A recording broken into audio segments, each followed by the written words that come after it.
4-5 জন ছাড়া তো মানুষ আপনাদের আর কাউকে চিনেও না। নাসিরউদ্দিন পাটোয়ারিকেও ভালোভাবে চেনে না। এই হাসনাত সার্জিস, আব্দুল হান্নান মাসুদ, নাহিদ ইসলাম, সারোয়ার তুষার এদেরকেই মানুষ চেনে। নাসিরউদ্দিন পাটোয়ারিকে সেভাবে মানুষ এদের তুলনায় খুব ভালোভাবে চেনে না। তিনি বলছেন এতে কোনো সন্দেহ নেই, তার কোনো সন্দেহ নেই যে তারা সরকার গঠন করবে এবং জয়লাভ করবে। বাংলাদেশে বুলেটের রেভলিউশন হয়েছে, বুলেটের বিপ্লব হয়েছে, ব্যালটের বিপ্লব হবে। আমি মনে করি যে তিনি আরো বলছেন কোনো শক্তি নাই যে তা বাধাগ্রস্ত করতে পারবে, আমরা জয়ী হব। খুব কনফিডেন্ট নিয়ে কথা বলছেন। আমরা দেখেছি নির্বাচন নিয়ে বিএনপিও খুব কনফিডেন্ট। তারা কিছুদিন আগে বিএনপির একজন নেতা একটা টক শোতে বলছিলেন যে হচ্ছে বিরোধী দল কে হবে এটা নিয়ে এখন কানাঘুষা হচ্ছে। তার মানে তিনি বলার চেষ্টা করছেন তারা জয়লাভ করছেন। সুপ্রিয় দর্শক, আসসালামু আলাইকুম। জাতীয় নাগরিক পার্টি এনসিপির বিতর্কিত নেতাদের মধ্যে অন্যতম একজন হলেন নাসিরউদ্দিন পাটোয়ারি। দলটির এই মুখ্য সংগঠক একের পর এক এমন বক্তব্য দিয়ে যাচ্ছেন যেটা নিয়ে বিতর্ক তৈরি হচ্ছে। তিনি কিছুদিন আগে বলেছেন এই এনসিপি নাকি হচ্ছে সরকার গঠন করবে, তারা নাকি 300 আসনে জয়লাভ করবে। এবার তিনি খুব শক্ত করে বলছেন তারা সংসদে যাবেন, সরকার গঠন করবেন, এতে কোনো সন্দেহ নেই।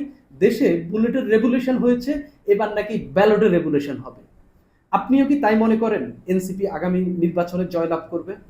যদি আপনি সেটা মনে না করেন বা আপনার আমার মতো বেশিরভাগ মানুষই এরকম মনে করে না যে এনসিপি আগামী নির্বাচনে জয়লাভ করবে, কয়েকদিন আগে ইকোনমিস্ট একটা রিপোর্ট করেছে, সেই রিপোর্টে আমরা দেখেছি দেশে এনসিপির ভোট রয়েছে 5%।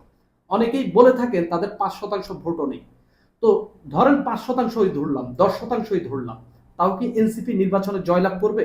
বিএনপির সঙ্গে ফাইট করে কি তারা হচ্ছে সংসদ গঠন করতে পারবে, সরকার গঠন করতে পারবে? এই প্রশ্ন কি তৈরি হচ্ছে না? কিন্তু নাসিরউদ্দিন পাটোয়ারি যখন বারবার বলেন যে আমরা 300 আসনে জয়লাভ করব, আমরা সরকার গঠন করব, আমরা আগামী সংসদে সরকারি দল হিসাবে সংসদে যাচ্ছি, তখন কি একটা সন্দেহ তৈরি হয় না? তখন কি এরকম যে এতদিন ধরে বলা হচ্ছিল ডক্টর মোহাম্মদ ইউনূসের সরকার এই নাসিরউদ্দিন পাটোয়ারির যে দল এনসিপি কে এক ধরনের এন্ডোর্স করছে, কিংস পার্টি হিসেবে তৈরি হওয়ার জন্য সরকার সর্বোচ্চ সাপোর্ট দিয়ে যাচ্ছে এবং নির্বাচনকে যত দূর পিছিয়ে নেওয়া যায় সেটা শুধুমাত্র এনসিপির জন্যই করা হচ্ছে, এই যে এই জিনিসগুলো যে নাসিরউদ্দিন পাটোয়ারি যে বলছেন তারা সরকার গঠন করবেন, এর মধ্য দিয়ে কি নতুন আলোচনা জন্মাচ্ছে না, নতুন বিতর্ক সৃষ্টি করছে না যে হচ্ছে এই সরকার কোনো না কোনো ভাবে নাসিরউদ্দিন পাটোয়ারির দলটিকে এনসিপি কে জয় পাইয়ে দিতে পারে, কিংবা এমন মেকানিজম করা হইতে পারে যার মধ্য দিয়ে এই দলটি সত্যিকার অর্থে সবাইকে হারিয়ে সরকার গঠন করতে পারে। এখন কথা হইল এনসিপি নির্বাচন করবে, তাদের সেই সাংগঠনিক কাঠামোটা কতটুকু? তারা কি এখন পর্যন্ত সারা দেশে কি তাদের কমিটি দিতে পেরেছে? কমিটি দিতে পারলেও সেই কমিটিগুলো কি স্বচ্ছ হচ্ছে? সারা দেশের বিভিন্ন স্থানে এই এনসিপির কমিটি নিয়ে বিতর্ক রয়েছে। তাদের এখন পর্যন্ত 2টা কমিটির প্রধান সমন্বয়কারী পদত্যাগ করেছেন। এর মধ্যে কুমিল্লা এবং রাজশাহীর প্রধান সমন্বয়কারী পদত্যাগ করেছেন।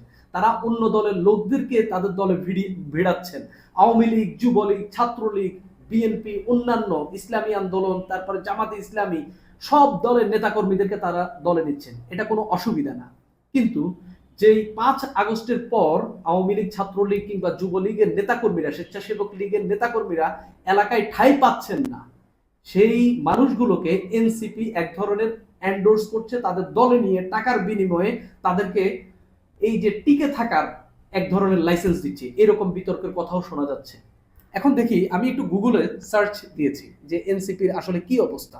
গুগলে সার্চ এনসিপি দিয়ে সার্চ দেওয়ার পরই প্রথমে এসেছে তাদের অনেকগুলো কমিটি বাতিলের নিউজ। এই যে তাদের রাজশাহীর প্রধান সমন্বয়কারীর পদত্যাগের নিউজ, তিনি নাকি কেন্দ্রে এই চিঠি দিয়েছেন, পদত্যাগ পত্র দিয়েছেন যে তিনি পদত্যাগ করতে চান।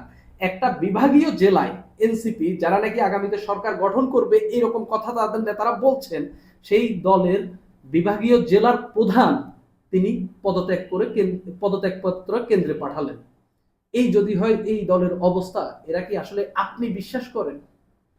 এনসিপি নাসিরউদ্দিন পাটোয়ারি ছাড়া আর কেউ বিশ্বাস করে যে হচ্ছে তারা আগামী নির্বাচনে জয়লাভ করে সরকার গঠন করবে? আমরা জানি দলকে উদ্বুদ্ধ করার জন্য, এক ধরনের ইন্সপায়ার করার জন্য বিভিন্ন রাজনৈতিক নেতারা তাদের দলের নেতাকর্মীদের উদ্দেশ্যে নানান কথা বলেন, কিন্তু নাসিরউদ্দিন পাটোয়ারি একটা সমাবেশেও এরকম বক্তব্য দেয়নি। তিনি প্রেস কনফারেন্স টাইপের তারপরে হচ্ছে সাংবাদিকদের সামনে এই কথাগুলো বলছেন। এটা থেকেই সন্দেহ হয় ডক্টর মোহাম্মদ ইউনূসের সরকার কি তাদেরকে জয় পাইয়ে দেওয়ার জন্য কাজ করছেন, কিংবা তারা এই সরকারের কাছ থেকে এমন কোনো সিগন্যাল পেয়েছেন যে আগামী নির্বাচনে নিশ্চিতভাবে এই দলটি জয়লাভ করছে। সেটা নির্বাচন হওয়া ছাড়া বলা যাচ্ছে না। তবে নাসিরউদ্দিন পাটোয়ারির এই কথাগুলোতে সন্দেহ তৈরি হয়েছে।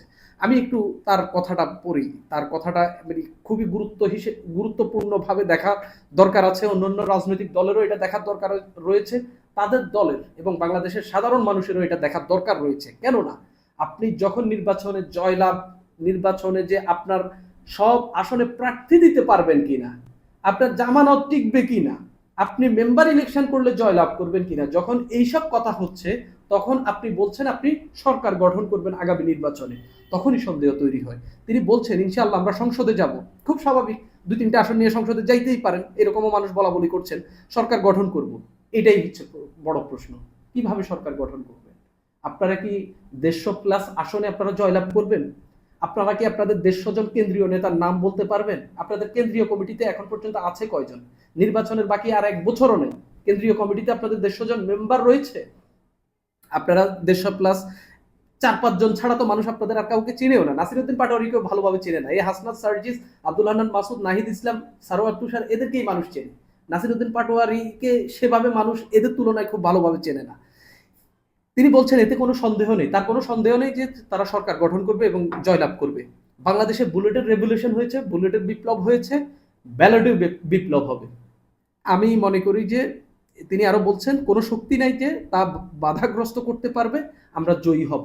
খুব কনফিডেন্ট নিয়ে কথা বলছেন। আমরা দেখেছি নির্বাচন নিয়ে বিএনপিও খুব কনফিডেন্ট। তারা কিছুদিন আগে বিএনপির একজন নেতা একটা টক শোতে বলছিলেন যে হচ্ছে বিরোধী দল কে হবে এটা নিয়ে এখন কানাঘুষা হচ্ছে। তার মানে তিনি বলার চেষ্টা করছেন তারা জয়লাভ করছেন। ঠিক বিএনপি যেরকম কনফিডেন্টে ভুগছে, এই এনসিপি, তাও তো বিএনপির একটা গ্রাউন্ড রয়েছে, সারা দেশে তাদের নেতাকর্মী রয়েছে, সমর্থক রয়েছে, সারা দেশের সব জায়গায় স্কুল কলেজ সবখানে তাদের কমিটি রয়েছে, ছাত্র দল, যুবদল, স্বেচ্ছাসেবক দল, বিএনপি, সব জায়গায় তাদের কমিটি রয়েছে। ওই দলটি তো এই যেহেতু আওয়ামী লীগ নেই, এই আত্মবিশ্বাসে ভোগাটা খুব স্বাভাবিক। কিন্তু এনসিপি কিভাবে এই দুঃস্বপ্নটা দেখছে? আমি মানে আমার কাছে কেন জানি মনে হচ্ছে সরকার তাদেরকে সম্ভবত একটা সিগন্যাল দিয়েছে। যদি সেটা হয়ে থাকে বাংলাদেশের রাজনীতির জন্য এবং আগামী নির্বাচন যে খুব ভয়াবহ একটা নির্বাচন হইতে যাচ্ছে, এতে কোনো সন্দেহের অবকাশ নেই।